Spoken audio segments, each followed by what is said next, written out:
Newsday continues here on One News Now. I'm Riza Diaz. The government has approved the lifting of travel restrictions in 10 countries.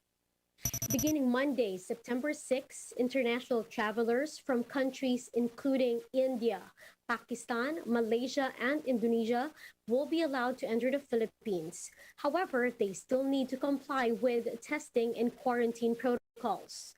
Travelers from yellow territories are tagged as moderate high risk for COVID-19 and shall complete a 10-day facility quarantine, then a 4-day home quarantine. They also have to undergo RT-PCR test on the 7th day of quarantine. The IATF has approved the September 6 soft launch of the VaxCertPH. OFWs and Filipinos departing from the country for international travel will be prioritized in the initial phase of the program. This applies to those with existing residences in Metro Manila and Baguio City. The implementation of the VaxCertPH will be open to the general public and for other purposes at a later date. Lockdowns are mere band-aid solutions. This is according to a group of healthcare workers as they call for a better pandemic response from the government. JC Cosico with the story. Still not enough. That's how the Healthcare Professionals Alliance Against COVID-19 described the government's pandemic response. They called on leaders to have a strong political will to address the ongoing health crisis. Mayroon po tayong mga eksperto at teknolohiya para gawin ito. Ang kulang po ay political will at kumpas mula sa ating mga namumuno. The group dismissed the imposition of quarantine classifications as mere band-aid solutions. Hindi sapat na may guidelines sa trabaho at transportasyon. Dapat ang mga polisiyang ito ay mahigpit na ipinatutupad at inaayon sa bagong ebidensya. The HPAC said the country's health system is already beyond capacity due to surge in cases. Hospitals in the provinces are also asking for additional equipment as demand steadily increases. This is the reason why some of their members have no choice but to turn away patients. Nagdudugo po ang aming puso at humihingi kami ng patawad sa mga pasyenteng kinailangang tanggihan dahil di na kayang ma-admit sa mga ospital. Although many health workers have admitted that they are already tired, Limpin said they will still provide services as long as they can. Gagawin po namin ang lahat para matulungan ang sinumang mangangailangan ng healthcare hanggat kaya ng katawan, ng aming isip at ng puso. The group also renewed their call for the release of health worker benefits but clarified that they are not looking for a fight. Hindi po kami naghahanap ng aawayin. Kasi pagkatapos po nito, babalik na naman kami sa aming clinic o ospital o laboratory o pharmacy para magtrabaho. Kung magtutulungan tayo, kaya natin labanan ang pandemyang ito. The HPAC also urged the public to be more cautious as they don't expect the pandemic to end soon. Nauunahan ng pagdami ng kaso ang paglaki ng kapasidad ng sistema. Kaya gusto sana naming ipaabot sa lahat. Proteksyonan natin ang ating mga sarili at ang ating mga minamahal sa buhay. For News 5, JC Cosico, we are One News. We'll be back with more stories after the break. Keep it here on One News.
you're still watching One News Now, I'm Riza Diaz. International students are finding themselves stuck in a limbo with some countries some countries keeping their borders closed to international travelers and impose strict vaccine requirements. More details in this Bloomberg report. I've definitely thought about quitting multiple times. And I'm scared if I'll be able to reach Canada before my term starts. Since the course began, I haven't been to my university. I can't just take another vaccine. It's way too risky.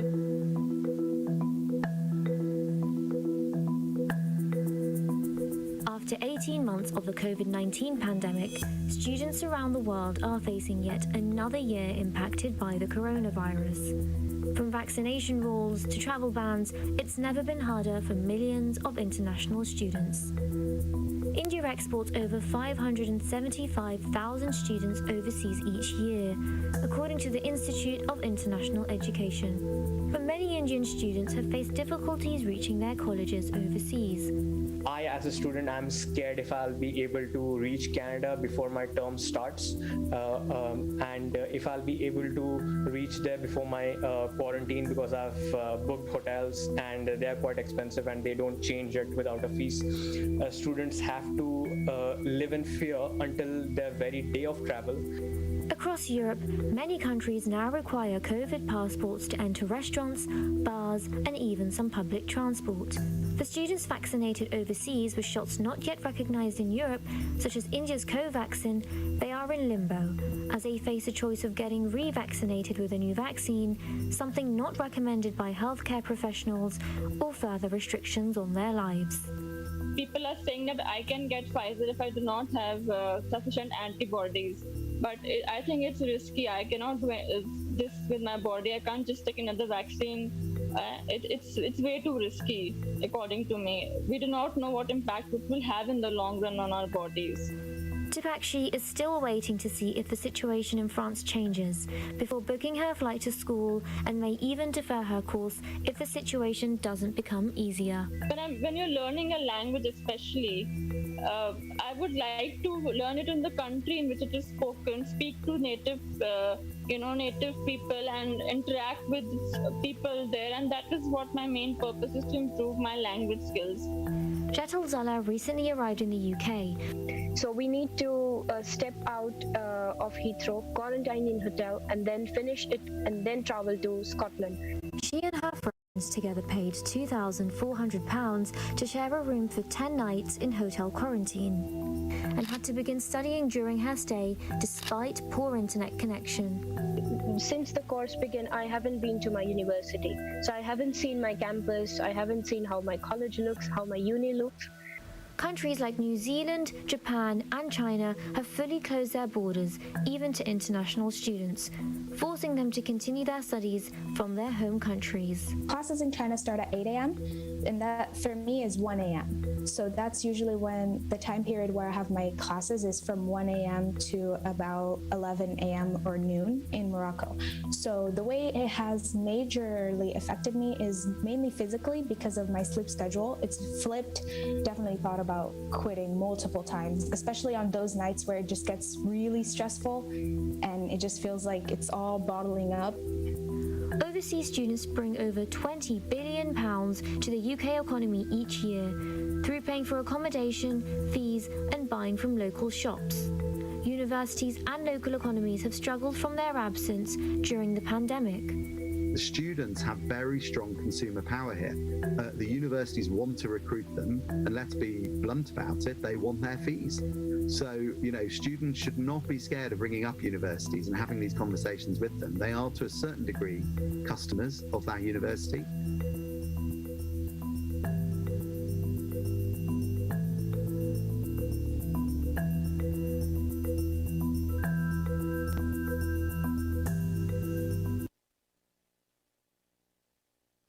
The Commission on Election has extended the deadline allowing the transfer of overseas voter registration until September 30. The deadline now coincides with the deadline for regular voters' registration. Repatriated OFWs originally had until August 31st to transfer their records. These individuals must personally file their application before the election office in his or her locality.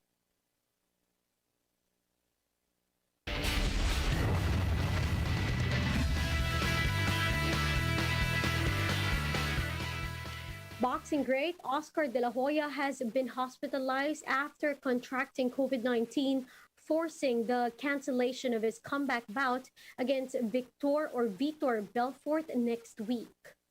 De La Hoya said in a video posted on Twitter that he had been admitted to a hospital for treatment despite being fully vaccinated. The Hall of Fame boxer was set to compete for the first time since December 2008. Belfort will face former heavyweight champion Evander Holyfield instead. Now, after losing in the third round at the US Open, Naomi Osaka will be taking an indefinite break from the sport. Following her shock loss to Leyla Fernandez, Osaka told reporters the sport was no longer bringing her joy. Osaka had been playing sparingly since withdrawing from the French Open ahead of her second round match last May. Before the tournament, Osaka said she wouldn't be participating in news conferences at Roland Garros, citing mental health concerns. Now, for more updates, visit News 5, The Philippine Star, and Business World Online. Visit our website, onenews.ph, for more in-depth analysis. You can also catch One News on Signal Play app. Register for a free account now at www.signalplay.com and stream One News live anytime, anywhere. I'm Riza Diaz. Mask on, wash hands, and stay safe, Philippines. We are One News.